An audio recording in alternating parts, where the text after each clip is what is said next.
আব্দুল্লাহ আনসারী নাই,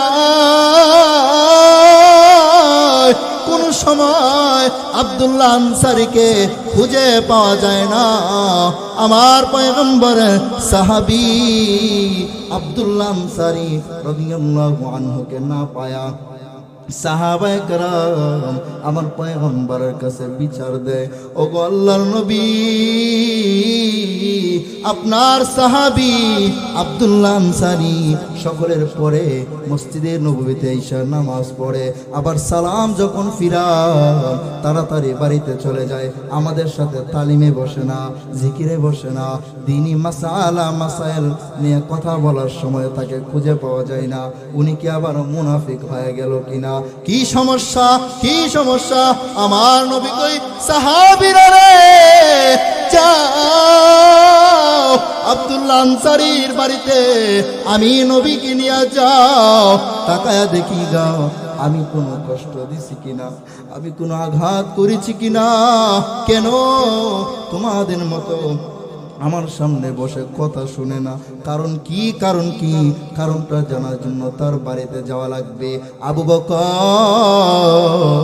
হযরত ওমর, হযরত আলী, হযরত উসমান সহ সাহাবায়ে কেরামকে নিয়ে আল্লাহর পয়গম্বর হযরত আব্দুল্লাহ আনসারীর বাড়িতে যাইয়া আসসালামু আলাইকুম ওয়া রাহমাতুল্লাহ বলে যখন সালাম দেয়, দরজার মধ্যে আঘাত করে আব্দুল্লাহ আনসারী দরজাটা খুলতে একটু দেরি করতেছে। আমার নবী কয়, রে আবু বকর, মনে হয় আব্দুল্লাহ বাড়িতে নাই, এই জন্য দরজাটা খুলতে পারে না। হযরত আবু বকর কয়, রহমতে আলম পয়গম্বর অল্প একটু আগেই তো আপনার পেছনে ফজরের নামাজটা পড়ে তাড়াতাড়ি দেখলাম বাড়িতে আসলো, এখন তো কোথাও যায় না, ভিতর দিক থেকে দরজাটা লাগানো, জানি না কি হয়েছে। নবী রহমত সাল্লাল্লাহু আলাইহি ওয়াসাল্লাম চলে গেলেন। আবু বকর রাদিয়াল্লাহু আনহু সহ অন্যান্য সাহাবায়ে কেরামকে রাইখা আমার নবী আকায়ে নামদার তাজদার মদিনা চলে গেলেন। তিনি তার মতে হাঁটতে হাঁটতে তিনি চলে যাইতেছেন। হঠাৎ করিয়া দরজাটা খুলিয়া আব্দুল্লাহ আনসারী তাকায় দেখে আবু বকরের মতে তো দামি দামি সাহাবায়ে কেরাম তারা দরজার সামনে দাঁড়ায় আছে, দরজার সামনে দাঁড়ায় আছে। আব্দুল্লাহ আনসারী কয়, ও আমার ভাই আবু বকর,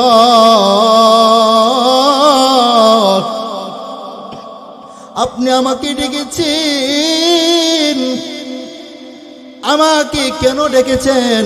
আবু বকর কয়, রে আব্দুল্লাহ, আমার নবী তোমার সাথে কথা বলার জন্য আগমন করেছে।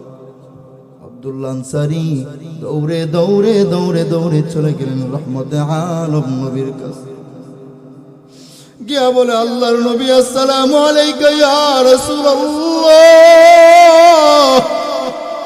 ও হাবিব, আপনি আমাকে স্মরণ করেছিলেন, আমি ঘরের দরজাটা খুলতে দেরি হয়েছিল, কষ্ট পাবেন না, আপনি কষ্ট পাবেন না। কথাটা বলার পর আল্লাহর নবী ডাক দিয়ে বলে, আব্দুল্লাহ রে, বলো না আমি মুহাম্মদকে তোমারে কোনো কষ্ট দিছিনি বলে না, তোমারে কোনো গালি দিছিনি বলে না, তোমাকে আমি প্রহার করেছি কিনা? আব্দুল্লাহ আনসারী বলে, না গো নবী, না না। ও আব্দুল্লাহ, কেন তুমি অন্যান্য সাহাবীর মতো রে ফজরের নামাজের পরে আমার সামনে বসো না, মাগরিবের নামাজের পরেও আমার সামনে বসে বসে বয়ান শোনো না, মাসালাগুলো তুমি শোনো না কেন রে আব্দুল্লাহ? দৌড়ে দৌড়ে দৌড়ে দৌড়ে কেন তাড়াহুড়া করে বাড়িতে তুমি চলে আসো, সবার পরে যাও কেন, আবার সবার আগে মসজিদ থেকে বের হয়ে চলে আসো?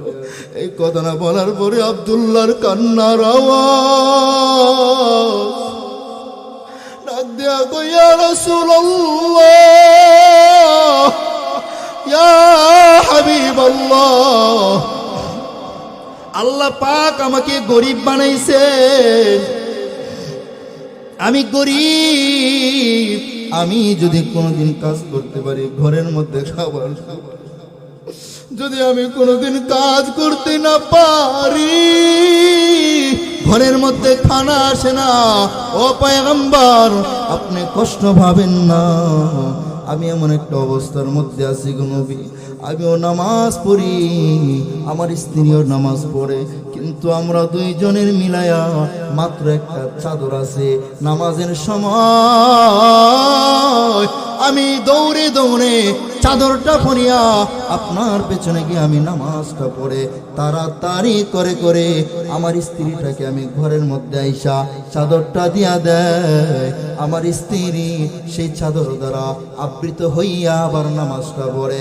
আবার যখন ফজরের সময় হয়ে যায়, আমার স্ত্রীর জন্য ঘরের মধ্যে আমি একটা গর্ত করেছি, ওই গর্তের মধ্যে ঢুকায়া আমি আবার মসজিদের মধ্যে যাই, নামাজ পড়ে আবার তাড়াতাড়ি সমা যায় মদিনা। या रब मेरे आँखों में समा जाए मदीना, मुद्दत से मेरे दिल में तमन्नाए मदीना, मुद्दत से मेरे दिल में तमन्नाए मदीना। कुदरत की तमाशा है मदीना के गली में, कुदरत की तमाशा है मदीना के गली में, जन्नत की नमूना है मदीना के गली में, जन्नत की नमूना है मदीना के गली में। बेचैन मुझे कर दिया है इश्क़ मुहम्मद, बेचैन मुझे कर दिया है इश्क़ मुहम्मद, देखा दे मुझे ऐ खुदा पाक मुहम्मद, देखा दे मुझे ऐ खुदा पाक मुहम्मद। আলহামদুলিল্লাহ। আনসার আলী জামে মসজিদের উদ্যোগে আয়োজিত দ্বিতীয় বার্ষিক ওয়াজ ও দোয়ার মাহফিলে সম্মানিত সভাপতি সাহেব, মুআজ্জাজ মুকাররম জাতির মাথার মুকুট হযরত উলামায়ে কেরাম, দূর দূরান্ত থেকে আগত দিন দরদি ইসলাম প্রিয় মুসলমান ভাই ও বাবারা, পর্দার আড়ালে অবস্থানরতা সম্মানিতা মা ও বোনেরা, আল্লাহ পাক রব্বুল আলামিনের কাছে অসংখ্য অগণিত শুকরিয়া, যিনি আমাদেরকে দয়া করে মায়া করে ভালোবেসে জাহান্নাম থেকে মুক্তির লক্ষ্যে জান্নাতে যাওয়ার আশায় কোরআন ও হাদিসের বাগানে দিনই কিছু আলোচনা করার এবং শোনার জন্য আসার বসার সুযোগ করে দিয়েছেন। সে রবের কাছে আমরা শুকরিয়া আদায় করি, সকলে বলি আলহামদুলিল্লাহ। আমার পূর্বে যিনি আলোচনা করেছিলেন আমার খুব কাছের মানুষ, ভালোবাসার মানুষ, হযরত মাওলানা নজরুল ইসলাম সাদি সাহেব চমৎকার আলোচনা করতেছিলেন। আল্লাহ পাক আমাদের প্রত্যেককে হযরতের আলোচনা সহ ইতিপূর্বে যত উলামায়ে কেরাম আলোচনা করেছে জানি কম বেশি সবাই অভাব কিসের এই যে জানেন। তাহলে আজকের মাহফিলের বক্তা বোঝা গেল, আমিও ইনশাআল্লাহ।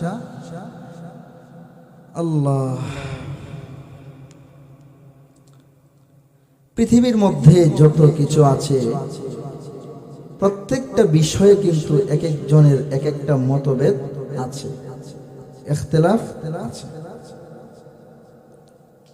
বাবার যদি 5টা ছেলে থাকে, 5 ছেলেকে নিয়ে যদি একটা পরামর্শের মধ্যে বসে, এক একজন এক একটা পরামর্শ, ঠিক না ভাই? ঠিক না ভাই? মা এক পরামর্শ দেবে, ছেলে এক পরামর্শ দেবে, বাবা এক পরামর্শ, দাদা এক পরামর্শ, এক একজনের এক একটা মত। কিন্তু এমন একটা বিষয় আছে যেই বিষয়ে কারো কোনো মতভেদ নাই। মা যেটা বলবে বাবা সেটা বলবে, বাবা যেটা বলবে ছেলে মেয়ে সেটাই বলবে, দাদা দাদু সেটাই বলবে, সবাই একমত পোষণ করে। বিষয়টা কি বলেন? হ্যাঁ বলেন বলেন কি? সবাইকেই মরতে হবে, এতে কোনো সন্দেহ নাই। মাও বলে মরতে হবে, বাবাও যেই কথা, দাদা দাদুও সেই কথা, কারো কোনো সন্দেহ?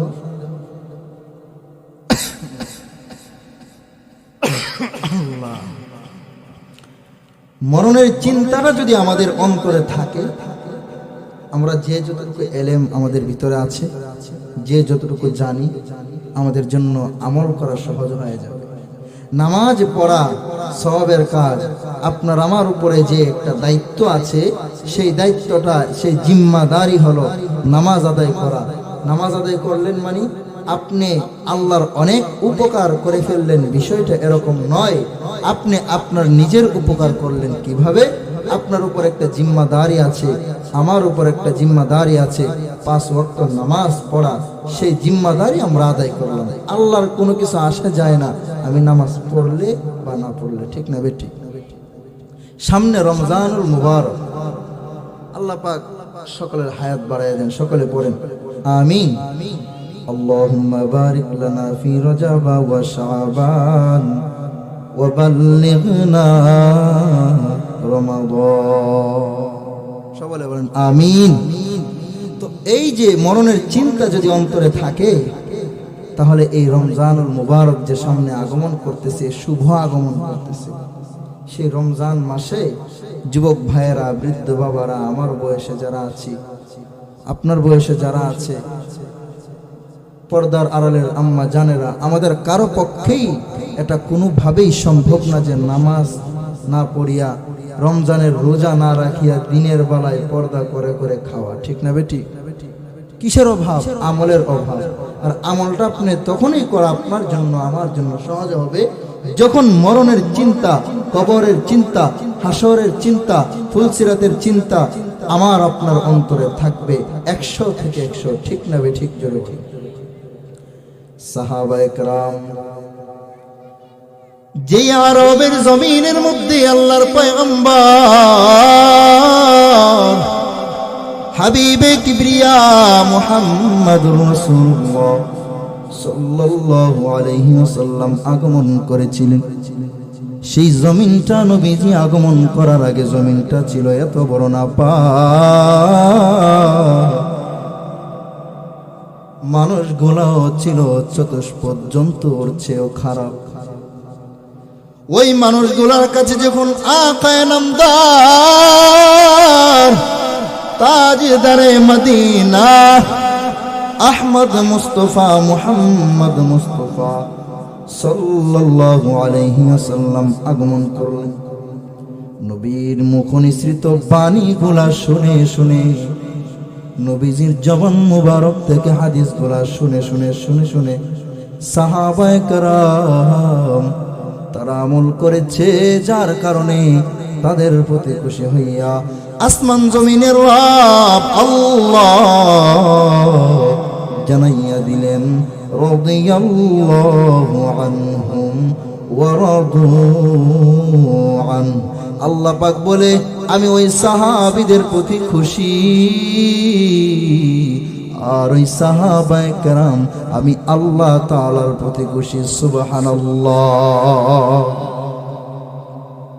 নবীজি যা বলেছে তারা তা শুনেছে, নবী যা শুনাইছে শুনেছিল, তারা তা শুনেছিল, তার উপর আমল করেছে, যার কারণে এতটাই তাদের জন্য সহজ হয়ে গেছে, জীবন চলে যাবে, আল্লাহর নাফরমানি কোনোদিন তারা করবে না, জীবনের বিনিময়ে যদি হয় কোনোদিন তারা নামাজ ছাড়বে না, জীবনের বিনিময়ে যদি হয় কোনোদিন রমজানুল মুবারকের রোজা ছাড়বে। নবীজি 1500 বছর আগে জানাই গেলেন, قال النبي صلى الله عليه وسلم لرجل وهو يعظه, আমার পয়গম্বর হাবিব 1500 বছর আগে নবীর সাহাবীদেরকে লক্ষ্য করে আপনারা আমার সামনে যেমন করে বসেছেন, আল্লাহর নবীও সাহাবীদেরকে সামনে নিয়ে এমন ভাবে বসছিলেন। আল্লাহু আকবার। সাহাবায়ে কেরামকে সামনে নিয়ে রাসূল বলছিলেন ওয়াজ করা অবস্থায়, قال النبي صلى الله عليه وسلم وهو يعظ, রাসূল ওয়াজ করছিলেন সাহাবীদের, ইগতানিম খামসান ক্বাবলা খামসিন। ও আমার হাতে গোনা সাহাবা کرام, ইগতানিম খামসান ক্বাবলা খামসিন।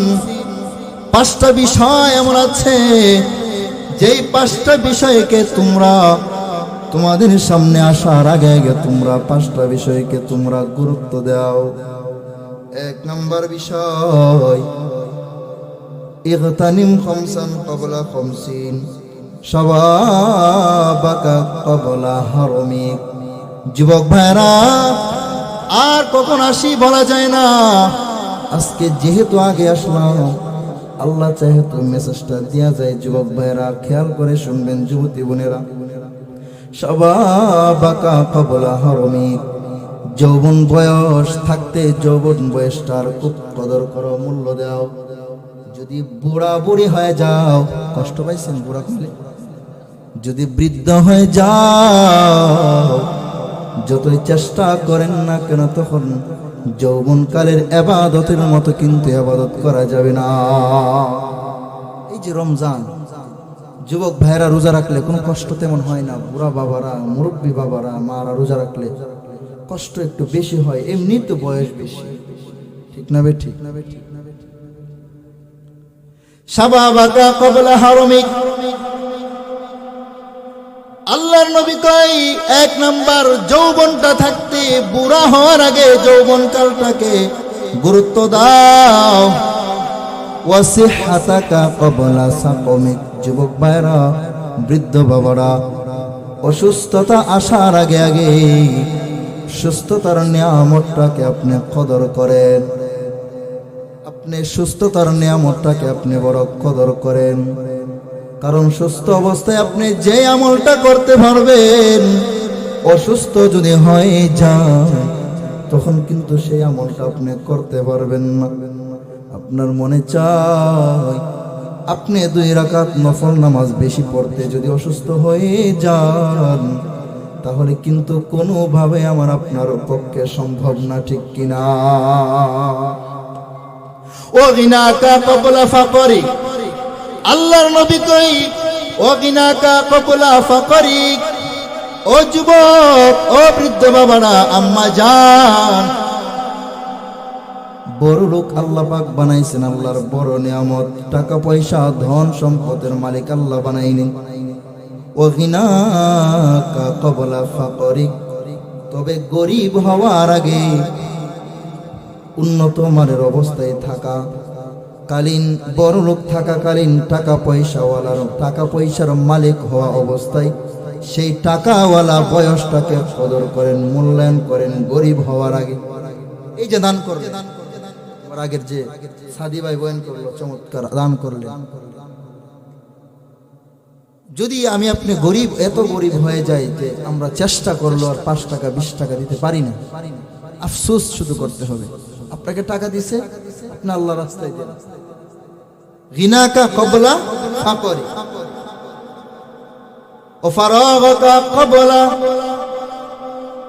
শুগুলিক। ফারাগাকা ক্বাবলা শুগুলিক। অবসর সময়টাকে মূল্য দাও, অবসর সময়টাকে মূল্য দাও। ব্যস্ততা আসার আগে আগে, ব্যস্ততা আসার আগে। যুবক ভাইরা, বৃদ্ধ বাবারা, মনোযোগ দিয়া কথাগুলো শুনেন। আল্লাহর নবী 5টা বিষয়ের 4 নাম্বার বিষয়টা বললাম। 5 নাম্বার বিষয়, ও হায়াতাকা ক্বাবলা মাউতি। এই যে একটা হায়াত নামক সম্পদ আছে, ওই হায়াত নামক সম্পদটার মূল্যায়ন করতে হবে মৃত্যু আসার আগে। যুবক ভাই, আর তো কয়েকদিন পরে আমাদের সামনে রমজানুল মুবারক, ঠিক না বেটি? ওই রমজান মাসের রোজা আপনি কেমনে রাখবেন? আমার আল্লাহর ভয় যদি অন্তরে ঢুকাইতে পারেন রে বাবা, আমার আল্লাহর নবীর ভয় ভালোবাসা যদি অন্তরে ঢুকান, আমার আপনার পক্ষে রমজানুল মুবারকের রোজাগুলো রাখা সহজ হয়ে যাবে। মনে রাখবেন, আপনি আমি যদি মরে যাই তাহলে কোনোভাবে চেষ্টা করলেও কিন্তু আমরা রমজানের রোজা রাখতে পারবো না। ঠিক না বেঠি? এক নাম্বার কি বলেন? পাঁচটা বিষয় আসার আগে পাঁচটা বিষয়ের কদর করা। এর মধ্যে এক নাম্বার হলো যৌবনকাল থাকতে যৌবনকালের কদর করা, বৃদ্ধকাল আসার আগে। দুই নাম্বার হলো অসুস্থ হওয়ার আগে সুস্থতার অবস্থানটাকে কদর করা, ইবাদত করা, ভালো ভালো কাজ করা অসুস্থতা আসার আগে। আরেকটা হলো ধনী অবস্থায় আপনি ধনীর সময়টাকে কদর করা, মূল্য দেওয়া, গরিব হওয়ার আগে আগে। আরেকটা বিষয় হলো আপনি ব্যস্ততার মধ্যে পড়ার আগে আপনি অবসর থাকাকালীন সময়টাকে মূল্যায়ন করেন, নবী জানায় দিলেন। 4 নাম্বার বিষয় গেল। 5 নাম্বার বিষয় হলো হায়াতাকা ক্বাবলা মাউতিক, আপনার মরণ আসার আগে, আমার মরণ আসার আগে। এই যে হায়াত চলমান, কথা বলতেছি, কথা শুনতেছেন, এখন আপনি যদি মরণের আগে যদি ইবাদত করতে পারেন, মরণের পরের জিন্দেগি সফল। মরণের আগে যদি ইবাদত করতে না পারেন, মরণের পরের জিন্দেগি অন্ধকারের চেয়েও অন্ধকার। ঠিক না?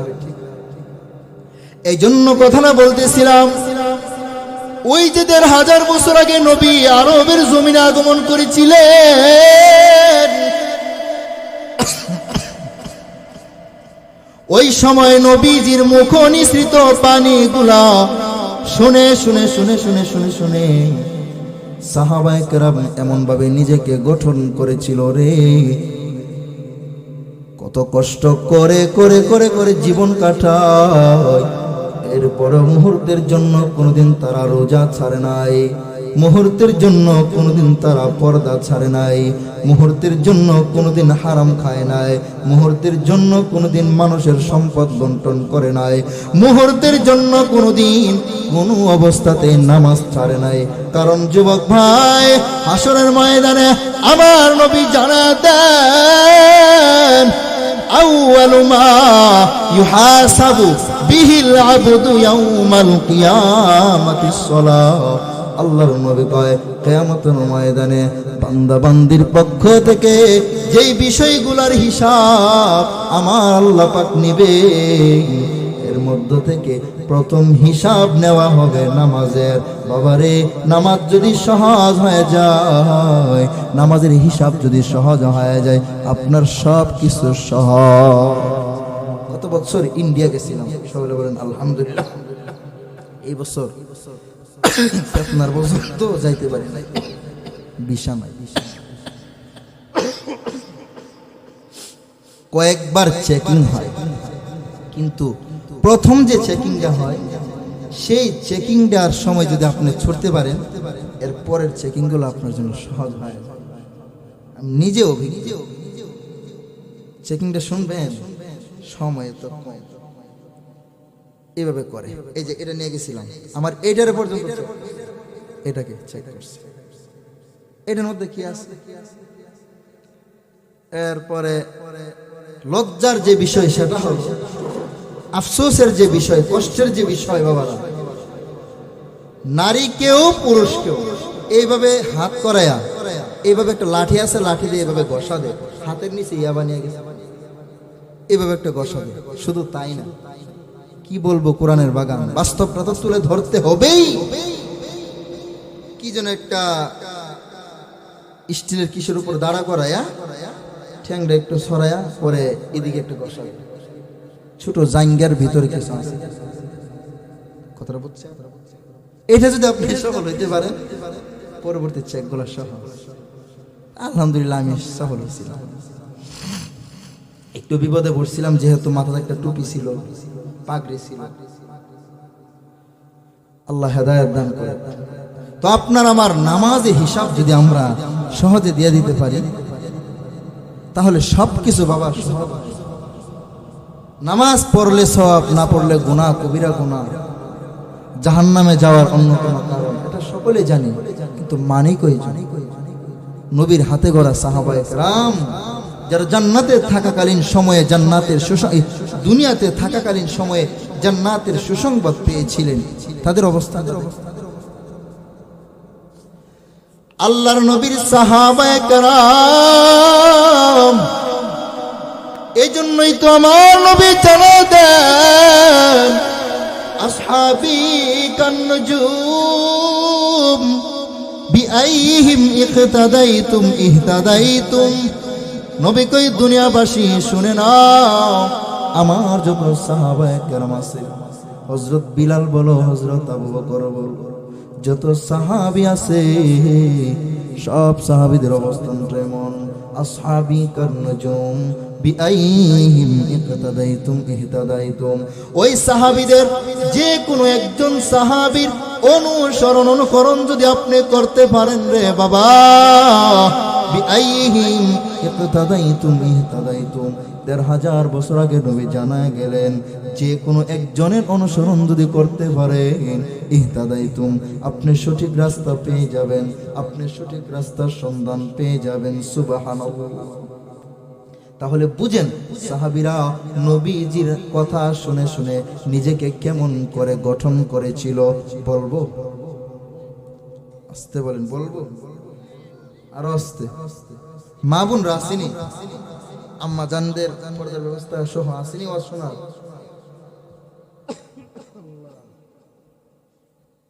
লা ইলাহা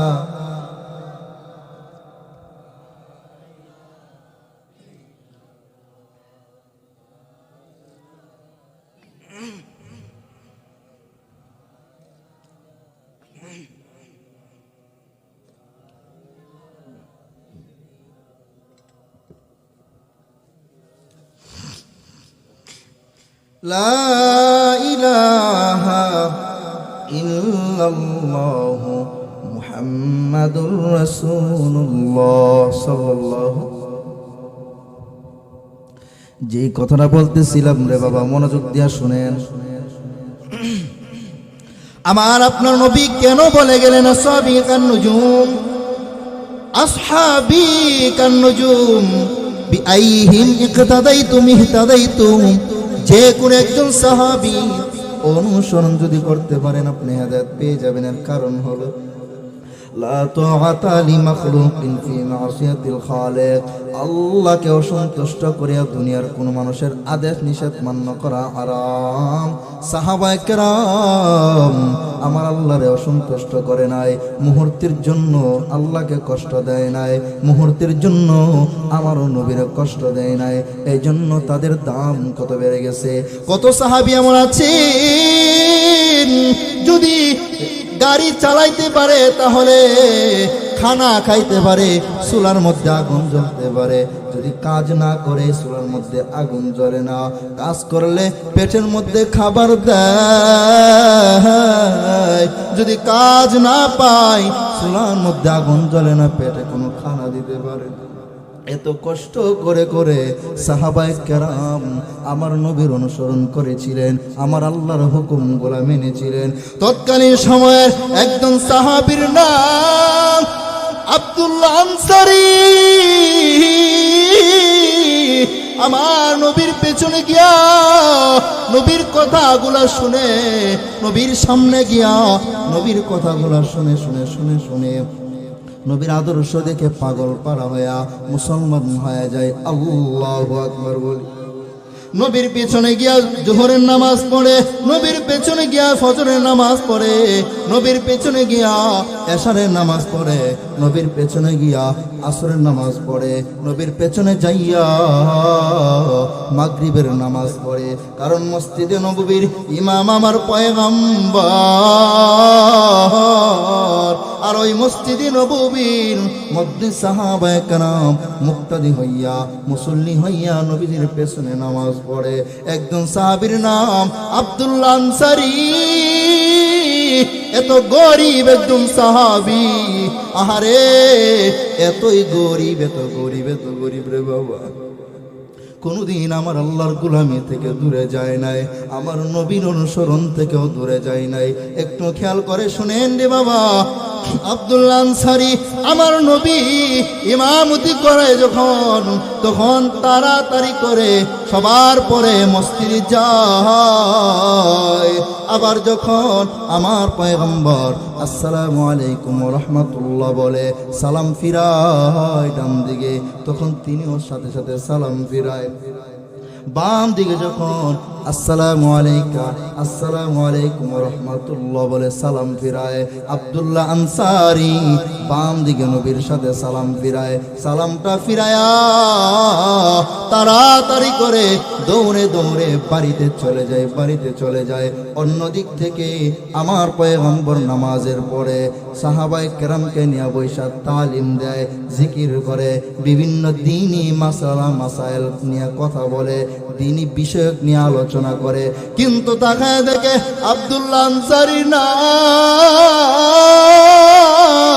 কোন সময় আব্দুল্লাহ আনসারীকে খুঁজে পাওয়া যায় না। আমার পয়গম্বরের সাহাবী আব্দুল্লাহ আনসারী রাদিয়াল্লাহু আনহুকে না পায়া সাহাবায়ে কেরাম আমার পয়গম্বরের কাছে বিচার দেয়, ওগো আল্লাহর নবী, আপনার সাহাবী আব্দুল্লাহ আনসারী সকলের পরে মসজিদে নববীতে ঈশার নামাজ পড়ে, আবার সালাম যখন ফিরায় তাড়াতাড়ি বাড়িতে চলে যায়, আমাদের সাথে তালিমে বসে না, জিকিরে বসে না, দ্বীনি মাসাইল নিয়ে কথা বলার সময় তাকে খুঁজে পাওয়া যায় না। উনি কি আবার মুনাফিক হয়ে গেল কিনা? কি সমস্যা? আমার নবী কই, সাহাবীরা রে যাও আব্দুল্লাহ আনসারীর বাড়িতে, আমি নবীকে নিয়ে যাও, তাকায়া দেখি গাও আমি কোনো কষ্ট দিছি কিনা, আমি কোনো আঘাত করেছি কিনা, কেন তোমাদের মতো আমার সামনে বসে কথা শুনে না? কারণটা জানার জন্য তার বাড়িতে যাওয়া লাগবে। আবু বকর, হযরত ওমর, হযরত আলী, হযরত উসমান সহ সাহাবায়ে কেরামকে নিয়ে আল্লাহর পয়গম্বর হযরত আব্দুল্লাহ আনসারীর বাড়িতে যাইয়া আসসালামু আলাইকুম রাহমাতুল্লাহ বলে যখন সালাম দেয়, দরজার মধ্যে আঘাত করে আব্দুল্লাহ আনসারী দরজাটা খুলতে একটু দেরি করতেছে। আমার নবী কয়, রে আবু বকর, মনে হয় আব্দুল্লাহ বাড়িতে নাই, এই জন্য দরজাটা খুলতে পারে না। হযরত আবু বকর কয়, রহমতে আলম পয়গম্বর অল্প একটু আগেই তো আপনার পেছনে ফজরের নামাজটা পড়ে তাড়াতাড়ি দেখলাম বাড়িতে আসলো, এখন তো কোথাও যায় না, ভিতর দিক থেকে দরজাটা লাগানো, জানি না কি হয়েছে। নবী রহমত সাল্লাল্লাহু আলাইহি ওয়াসাল্লাম চলে গেলেন। আবু বকর রাদিয়াল্লাহু আনহু সহ অন্যান্য সাহাবায়ে কেরামকে রাইখা আমার নবী আকায়ে নামদার তাজদার মদিনা চলে গেলেন। তিনি তার মতে হাঁটতে তিনি চলে যাইতেছেন। হঠাৎ করিয়া দরজাটা খুলিয়া আব্দুল্লাহ আনসারী তাকায় দেখে আবু বকরের মতে তো দামি সাহাবায়ে কেরাম তারা দরজার সামনে দাঁড়ায় আছে, আব্দুল্লাহ আনসারী কয়, ও আমার ভাই আবু বকর,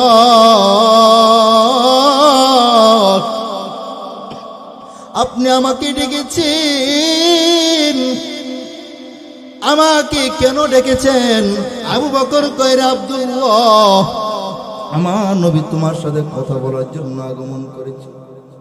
আব্দুল্লাহ আনসারী দৌড়ে চলে গেলেন রহমতে আলম নবীর কাছে। গিয়া বলে, আল্লাহর নবী, আসসালামু আলাইকা ইয়া রাসূলুল্লাহ, ও হাবিব, আপনি আমাকে স্মরণ করেছিলেন, আমি ঘরের দরজাটা খুলতে দেরি হয়েছিল, কষ্ট পাবেন না, আপনি কষ্ট পাবেন না। কথাটা বলার পর আল্লাহর নবী ডাক দিয়ে বলে, আব্দুল্লাহ রে, বলো না আমি মুহাম্মদকে তোমারে কোনো কষ্ট দিছিনি বলে না, তোমারে কোনো গালি দিছিনি বলে না, তোমাকে আমি প্রহার করেছি কিনা? আব্দুল্লাহ আনসারী বলে, না গো নবী, না। ও আব্দুল্লাহ, কেন তুমি অন্যান্য সাহাবীর মতো রে ফজরের নামাজের পরে আমার সামনে বসো না, মাগরিবের নামাজের পরেও আমার সামনে বসে বয়ান শোনো না, মাসালা গুলো তুমি শুনো না কেন রে? আব্দুল্লাহ দৌড়ে কেন তাড়াহুড়া করে বাড়িতে তুমি চলে আসো, সবার পরে যাও, কেন আবার সবার আগে মসজিদ থেকে বের হয়ে চলে আসো? এই কথাটা বলার পরে আব্দুল্লাহর কান্নার আওয়াজ,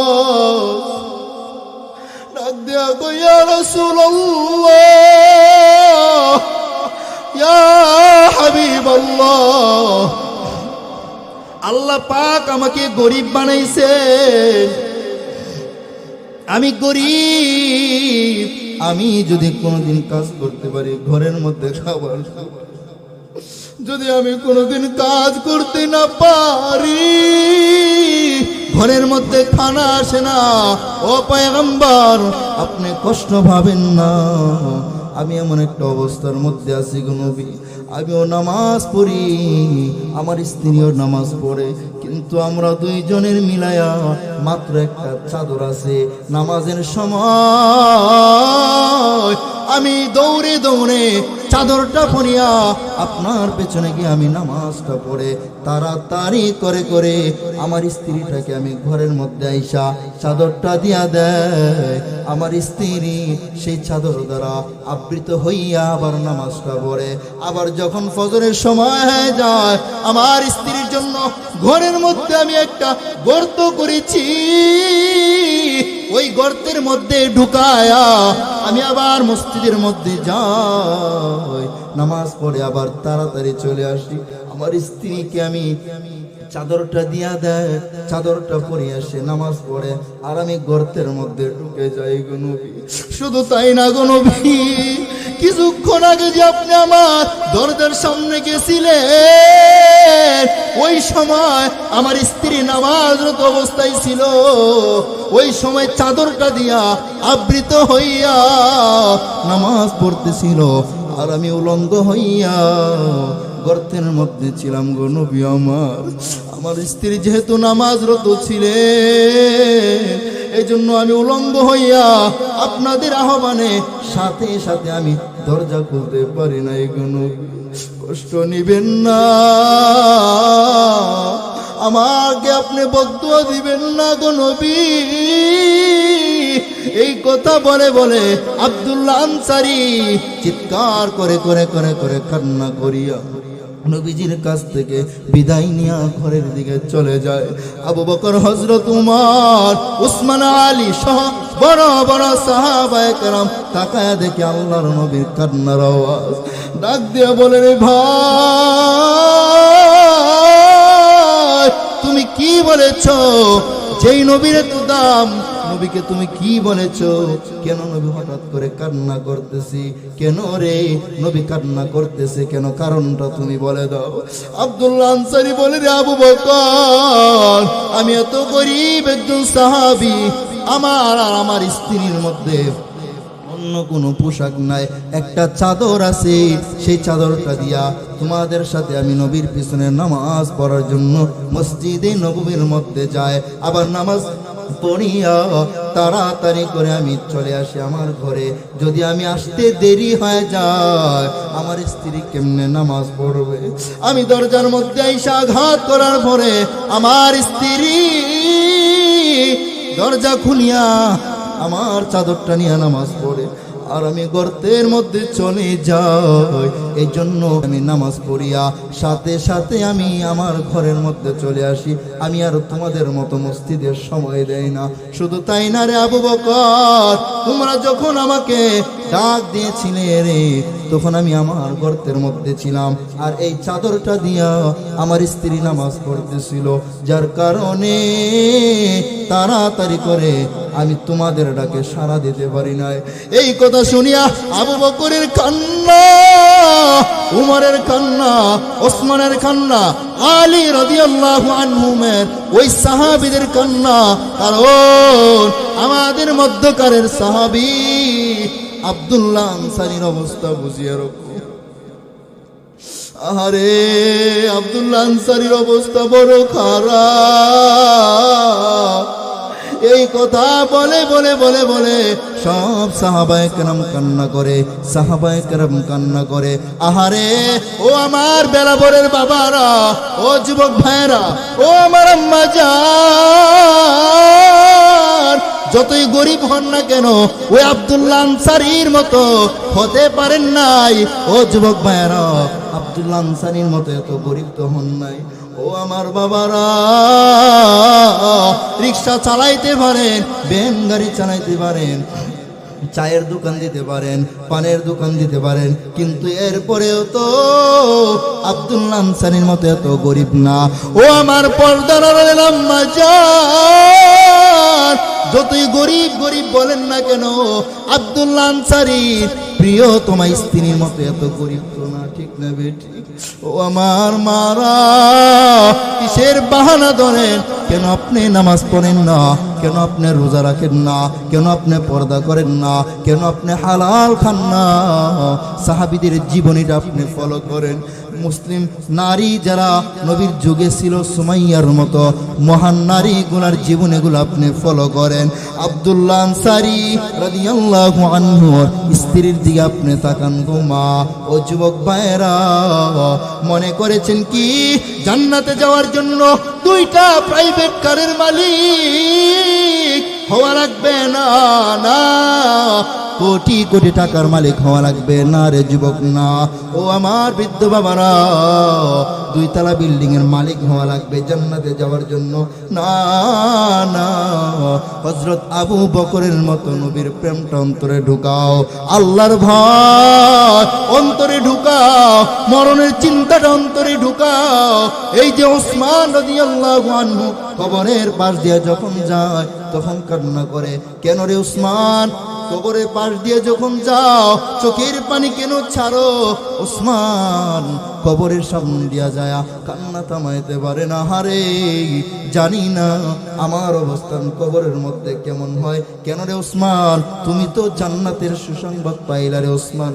ওসমান কয়, যে আল্লাহ আমার এই জান্নাতের সুসংবাদ দিলেন, ওই আল্লাহ যদি চান উনি আবার আমার উপর সন্তুষ্ট হইয়া সেই জান্নাতের সুসংবাদের সেই সার্টিফিকেটটা নিয়ে যাইতে পারে।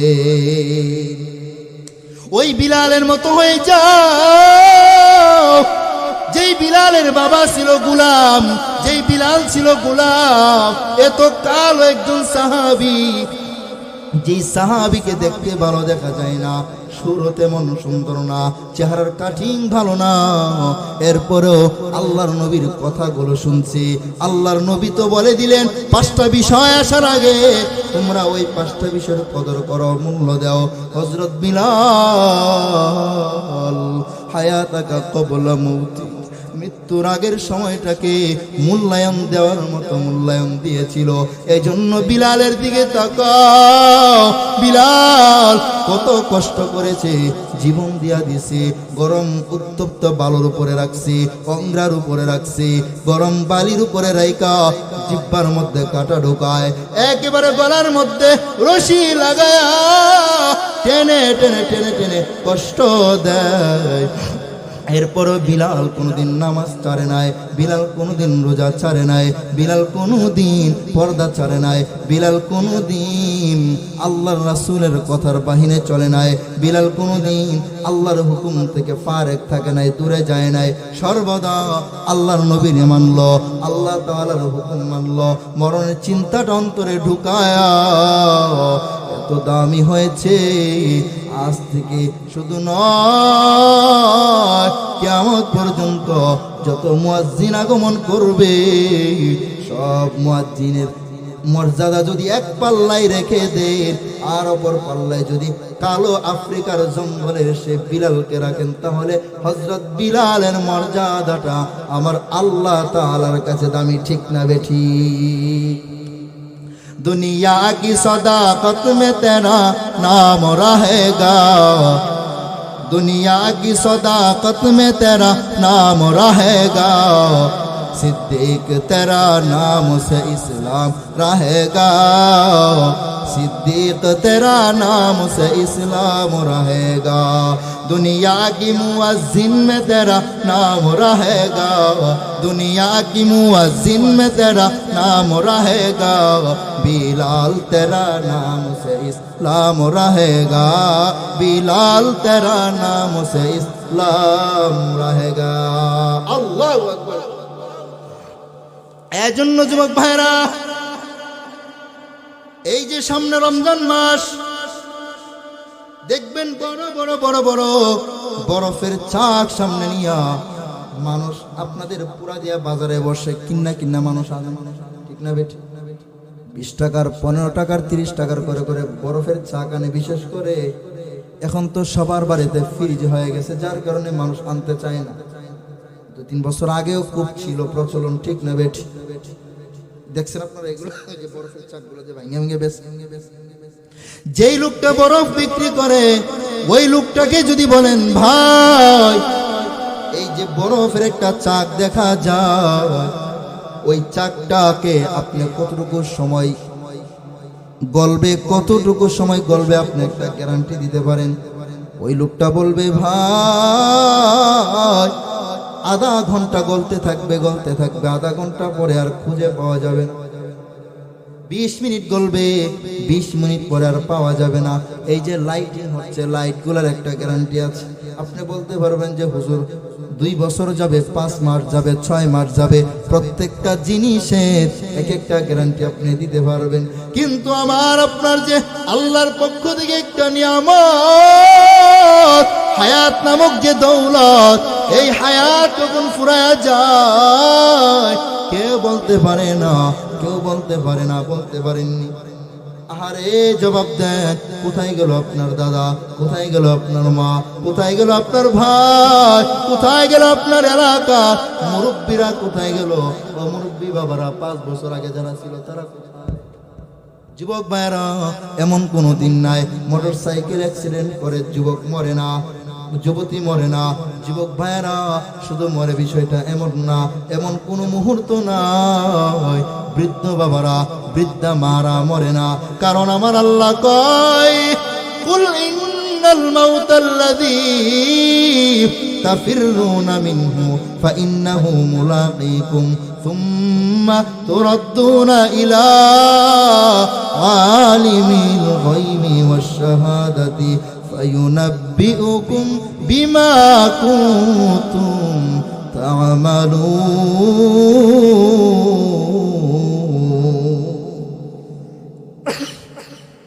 আল্লাহ জানায় দেন, কুল ইন্নাল মাউতাল্লাযী তাফিরুনা মিনহু ফাইন্নাহু মুলাকীকুম। রে যুবক, মরণটা এমন একটা বিষয়, মরণ থেকে যদি কেউ বাঁচতে চায় বাঁচতে পারবে?